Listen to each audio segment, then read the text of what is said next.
ndagusuje kandi ngufuje byiza hano hose batandukanye wowe inshuti muvandimwe kundi bwanyuma kuri channel Twemboni TV nitwa Ajabu Marashingwa ikaze muri aya makuru tugiye kureba itangazo ryihutirwa ryavuzwe n'umuyobozi w'ikirenga wa Iran Mujtaba Amenei. Itangazo rimo ubutumwa bwinshi cyane.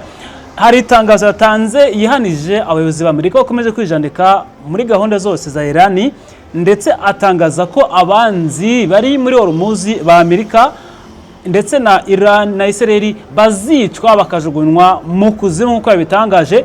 Yavuze kandi ko Iran ifite uburyo bushyashya igiye kugenzura Hormuz, ndetse ashimangira ko Iran izakomeza gukoresha ingufu za nucleaire ndetse n'intwaro kirimbuzi.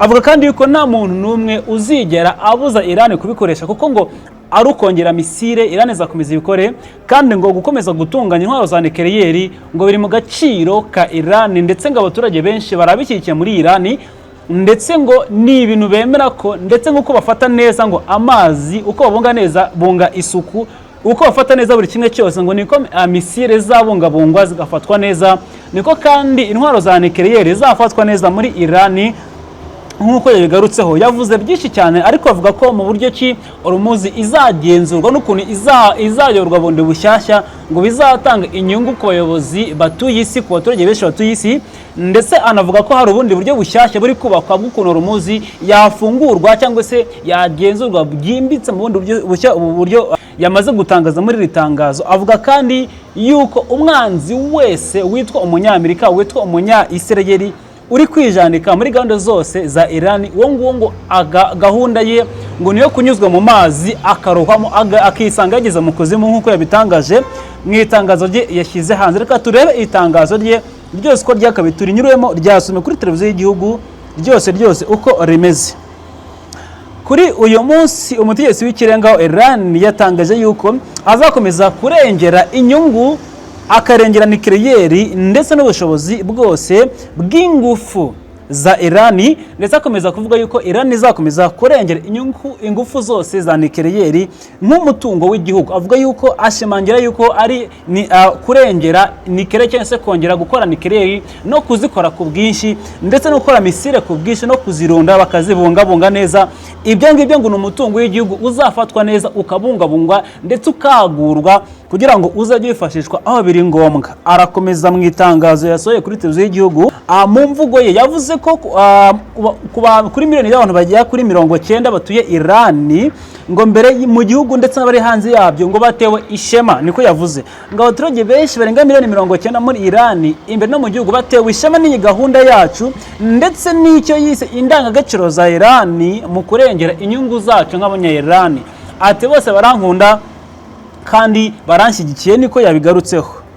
Yongeraho yuko abazarengera icyo nk'uko akunda kubigarukaho, nk'uko barengera amazi y'igihugu, ubutaka ndetse n'ikirere, uko ibyo ngibyo bizafatwa ubwo ni nucleaire ndetse na misile muri Iran bizabungabungwa neza nk'uko amazi afatwa neza kugira ngo ahingwe amazi akarabyo, amazi abyara umusaruro, nk'uko ikirere kibungabungwa kugira ngo kitangirika, nk'uko ibintu byose bifatwa neza mu gihugu, niko misile zigiye guhabwa agaciro kadasanzwe muri Iran, niko nucleaire zigiye guhabwa agaciro kadasanzwe muri Iran kugira ngo zizifashishwe mu gukomeza gutunganya aho zikenewe no kwifashishwa mu buryo bwose bukenewe muri Iran. Muri iri tangazo ryasotse kuri uyu wa kane, Amenei yakomoje ku muhora Hormuz, avuga ko Hormuz igiye kugenzurwa byihariye mu buryo buri gutegurwa neza kandi buzabyara inyungu ku batuye isi bose. Amenei yavuze yuko mu magambo ye ati twebwe n'abaturanyi bacu bo mu kigobe cya Persi ndetse n'icya Oman dusangiye igeno cyangwa se destiny, ibyo bo ubwabo basangiye cyangwa se za destiny izo abemeranijweho basangiye ari Iran n'abanya-Oman. Yavuze ko bazashyira hamwe kugira ngo Hormuz ugenzurwe neza, ucungwe neza, kandi ko inyungu zizavamo zizagabanyirizwa hamwe kuri izo mpande zombi. Bityo ahamagara bino bihugu bya bakora kuri Perisi n'abo muri Oman kugira ngo baze gufatanya kugenzura umuriro wa Hormuz we kwinjirwa n'umwanzi witwa Israel witwa Amerika, kugira ngo batazisanga bari gusoro, kubera ko yise ibisambo abanyamerika, yabise ibisambo, avuga ko ari abantu b'abagome cyane. Ikindi yavuze ko abanyamahanga bose bava mu birometero byinshi bigera ku bihumbi byinshi ngo baza mu gihugu cyabo, abo ngabo ngo bazana imigirire mibi ngo y'ubugambanyi, imigirire y'ubusambo, imigirire y'ubuhemu, ndetse aravuga ngo nta mwanya bafite mu gihugu cyacu. N'amagambo ya Ameneye yavuze ngo magambo yagize ati abanyamahanga baza mu birometero byinshi aho baturutse, bavuye mu bihumbi byinshi, bazana imigirire mibi y'ubusambo ndetse n'ubuhemu, atabo bose nta nyungu bafite ku butaka bwacu. Abo ni abanyamerika n'abanya-Irani n'abandi bafatanyabikorwa bayo, atabo nta nyungu n'imwe bafite ku butaka bwacu, tuzabica tubanyuze mu kuzimu, bagende bava ku butaka bwacu. Arakomeza ngo uretse mu ndiba y'amazi yawo nta handi bafite. Ati twebwe ikintu gihari ni ukubashyira mu ndiba y'amazi, ni ukubica tukaboroha mu kuzimu, nta zindi mpuhwe, nta zindi nyungu. Abo banzi bacu abo bazana ubusambo n'inda nini, bakadusara umutungo wacu bibwira ngo bari kuzana inyungu, bakatubeshya. Abo ngabo nta cyiza dufite. Niyo mpamvu natwe tuzakora ibishoboka byose tugakemura ikibazo, tukabica uko bakabaye. Yavuze kandi yuko uburyo bushya bwo gutegeka umuriro wa Hormuz buzazana ituze ndetse n'iterambere mu bihugu byo mu kigobe, ndetse ko n'isi yose bizakomeza kugira akamaro ku batuye isi. Ashimangira ko usibye n'ikigobe, muri Perisi, muri Oman n'abatuye isi bose muri rusange, uburyo buri kubakwa buzagenzurwamo Hormuz bizaba ari inyungu nyinshi ku batuye isi, kandi avuga ko ibintu bizabasha kugenda neza, kuko ngo ukuntu bari kubyubaka ni byiza cyane, ngo bizafasha isi yose muri rusange. Yizeza kandi yuko Tehran izaha umutekano akarere kose k'ikigobe, kandi ko bazakura umwanzi mu nzira yabo uri mu mazi. Umwanzi uri mu mazi bavuze bazakora mu nzira na Amerika, kuko tuzi ko Amerika ariyo yagiye ijya mu byambu bya Iran, za nzira zijya muri Hormuz n'isohokamo Amerika yazigiyemo. Ibyo rero nibyo uyu muyobozi w'ikirenga yavuze ngo tuzakura umwanzi uri mu mazi mu nzira zacu. Yarashatse kuvuga yuko abanyamerika bari muri bya byambu bya Iran mu nzira ziva n'isohoka muri Hormuz, ko bazakura muri ziriya nzira bakabica bose, bakabanyuza munsi y'ubutaka, munsi y'amazi, nk'uko bivuze mu itangazo yasohoye kuri televiziyo y'igihugu, bakabajyana mu kuzimu bakicwa, ndetse agakemura ikibazo nk'uko yabigarutseho. Yavuze byatangaje imbaga nyamwinshi muri rusange, ariko yavuze ko ibi abayise ibisambo bano banyamerika ngo n'abanya-Israel ngo ni ibisambo, icyo bagenzwa nacyo ngo ni inda nini, bagenzwa n'ubuhemu no gusahura, ngo nta cyiza na kimwe bazanira abaturage ba Iran usibye guteza umutekano muke. Kuko ntabwo asaba kuvuga ko Trump ngo ari umugizi wa nabi, Ameneye akunda kubigaruka avuga ko ari umugizi wa nabi, kandi ko ibintu byose akora nta cyiza kirimo, nta na kimwe.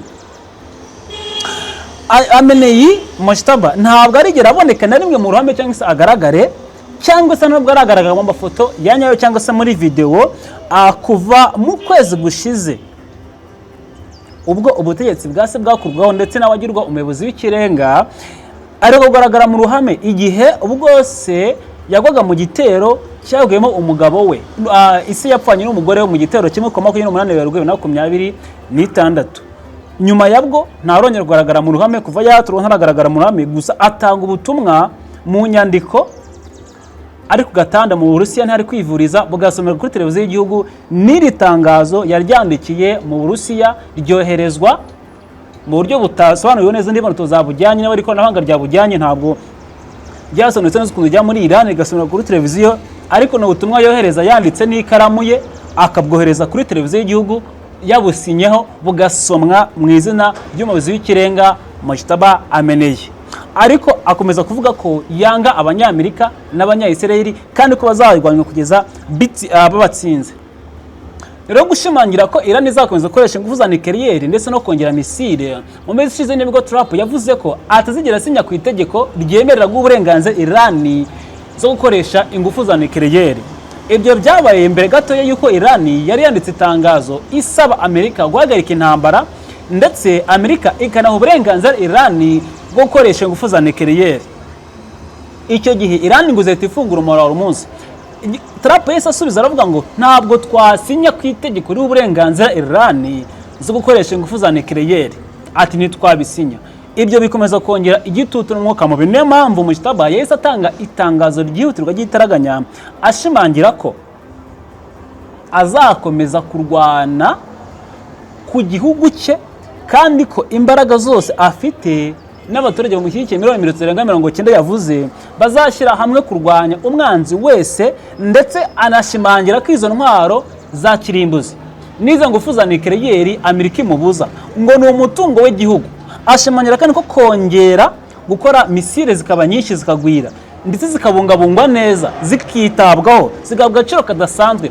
Avuga ko ngo ni nk'uko wakora isuku iwawe mu nzu, avuga ko nk'uko wakora muri jardin yawe, avuga ko nk'uko ufata neza amazi yo kunywa, nk'uko utegura buri kimwe cyose ukacyuha ukakigirira isuku, ngo niko misile zizakorwa zigahabwa agaciro, ngo niko ingufu za nucleaire zifite agaciro muri Iran.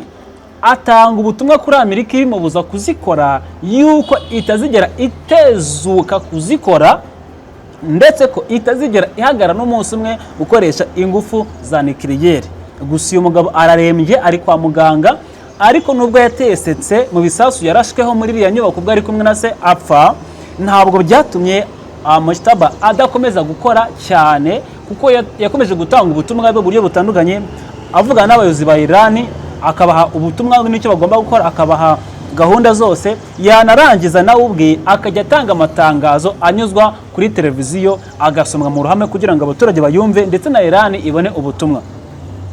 Ibi ngibi biri kuba mu gihe muri hakurya muri Amerika ho bari gukora izindi gahunda zabo zidasanzwe, kuko Amerika yamaze gusaba kongera bije ishorwa mu gisirikare cyane muri ntambara muri Iran ikagera kuri triliyoni 1.5. Minisitiri w'ingabo Peter Hegseth yavuze ko intambara ya Iran imaze gutwara amafaranga agera kuri miliyaridi 25 z'amadolari y'amanyamerika. Ayo mafaranga ngo ni make. Niyo mpamvu Trump yasabye ko bije ikwiye kongera igatora ko yongerwa ikagera kuri triliyoni 1.5 y'amafaranga ya Amerika akajya mu ntambara yo muri Iran. Ayo mafaranga agera kuri miliyaridi 25 yaguzwe intwaro akoreshwa mu gusimbuza izangiritse zari ziri ku rugamba, izarashwe n'ibindi byose, ariko ni mu ntambara gusa muri Iran muri aya mezi atarenze 2 gusa nibwo hakoreshejwe miliyaridi 25 z'amadolari y'amanyamerika muri iyi ntambara. Iki cyemezo Peter Hegseth agitangaza zisashwa n'abantu b'inteko ishinga amategeko, yashwanye n'abademokrate n'abarepublikani, kuko yari kubabwira uko bemeze. Byese bituma anavuga ko igenzurwa ryabyo rizakorwa nyuma yuko nyuma ngo ntabwo bahita bagenzura uko amafaranga yakoreshejwe, ntabwo yese abyemera abaho uburenganzira.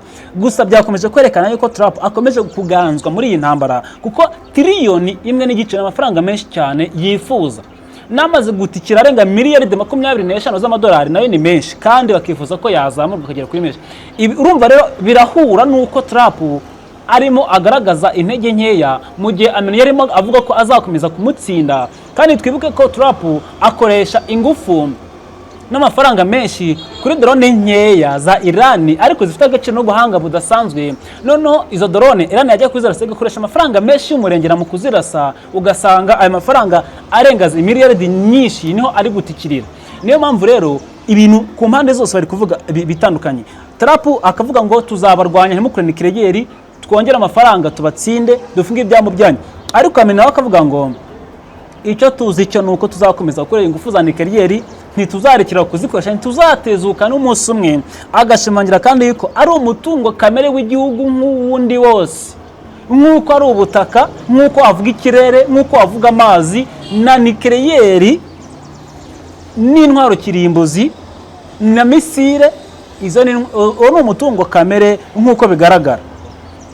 Ibi rero ntago byumvikanye neza ku mpande zose, byakomeza kuvugisha benshi kukumva hari umwuka uri ku mpande zose. Gusa icyashimishije benshi n'akantu yashyizemo kuko hari kwiga uburyo bushyashya bw'ukuntu muzagenzurwa, ariko atatangaje neza mu buryo burambuye ngo ni ruzagenzura igice kinini, ruzagenzura igice gitoya. Gusa yashimangiye ko noneho abafata kuri kino kigobe ari Oman bose bazafata pourcentage runaka bagahabwa inyungu, ndetse kugira ngo bazafatanye kurwana umwanzi w'umunyamerika barwanye umunya-Israel. Noneho kuko ubu yabanje kwirukana abantu bafatanye irayigenzurira, ariko uyu munsi icyizere cyerekana ko kuba yahaye ikaze abo muri Oman n'abandi bagafatanya kugenzura Hormuz, ni icyerekana ko hari icyizere ko mu myaka runaka cyangwa mu gihe runaka kiri imbere yazafungurwa, kuko urumva harimo koroshya imvugo. Niba yarabanje kubirukanamo akaba ari kugenda bagaruramo anavuga ko hari uburyo bushyashya bwo kuyigenzura, ariko yavuga ngo abanzi bacu bari mu mazi ari abanyamerika tuzabica tubakuremo bagenzwa n'indambi, nabwo kumva ko harimo akandi kantu ko guhangana. Gusa muri rusange amagambo yatangaje na yangaya, yavuze ko bizakorwa kandi mu gihe kidatinze. Ntiyatangaje igihe ntanengwa ni kwa kangahe. BBC niyo yabyanditse n'ibindi binyamakuru byinshi byabyanditseho, ariko iri tangazo ryasomwe kuri televiziyo y'igihugu ya Iran irimo ukuri kose ko kumena umuceri, avuga ko agiye guhangana byuzuye akarasa umwanzi ndetse kugeza amutsinze nk'uko byatangajwe. Hanyuma reka nsoreza hano aya makuru yaragezweho, ni inkuru yaragezweho yari kwihutirwa cyane. Nitwa Jabo Marashi, mwakoze kubana natwe muri aya makuru. Ufite igitekerezo, inyunganizi cyangwa ikibazo cyangwa se hari ikindi wifuza kutuganira cyangwa se kutugezaho, nkubwire ngo watwandikira muri comment, kubera ko turabisoma cyane. Ibitekerezo byanyu ni ingenzi. Hanyuma Imana mwese ibarinde, muhaye muronke, abarwaye mu rwara ubukira, kandi mwese mugubwe neza. Imana ibiteho, ibiganiro byacu birakomeza. Imana ibirinde. Imboni TV, imboni ya rubanda.